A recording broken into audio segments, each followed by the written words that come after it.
My dear UPSC aspirants, आज हम लोग एक इम्पॉर्टेंट कॉन्सेप्ट को देखेंगे जो कि रिसेंटली न्यूज़ में थी, जो कि यूपीएससी प्रीलिम्स 2026 के लिए बहुत ही ज़्यादा इम्पॉर्टेंट है। और साथ में हम उस रैशनैलिटी को भी समझेंगे कि ये टॉपिक यूपीएससी प्रीलिम्स में आपको 2 मार्क्स कैसे दे के जा सकता है और कैसे इस टाइप के क्वेश्चंस रिसेंटली ट्रेंड में है। दोस्तों, रिसेंटली स्ट्रक्चरल पैराडॉक्स एक ऐसा कॉन्सेप्ट है जो कि न्यूज़ में था।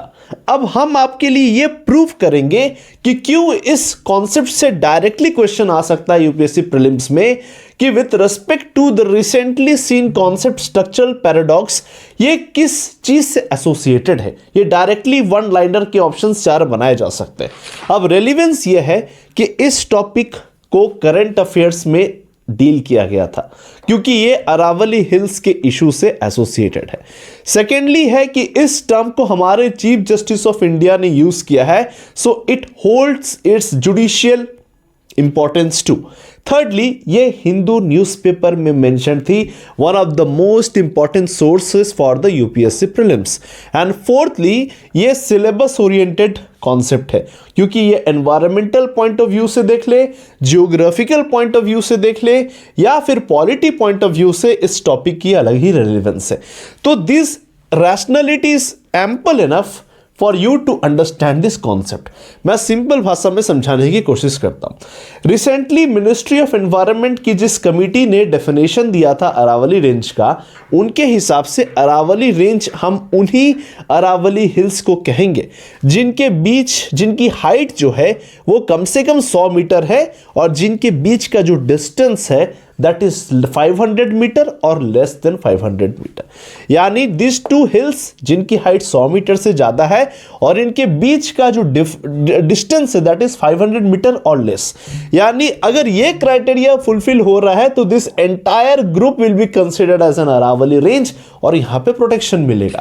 लेकिन अगर रियल स्टैटिस्टिक्स को देखें, अगर राजस्थान के अंदर फॉरेस्ट सर्वे की रिपोर्ट को देखें, तो राजस्थान के अंदर फर्स्ट थिंग दिक्कत यह है कि केवल 8.7% ही हिल्स ऐसी हैं जिनका हाइट 100 मीटर से ज्यादा है।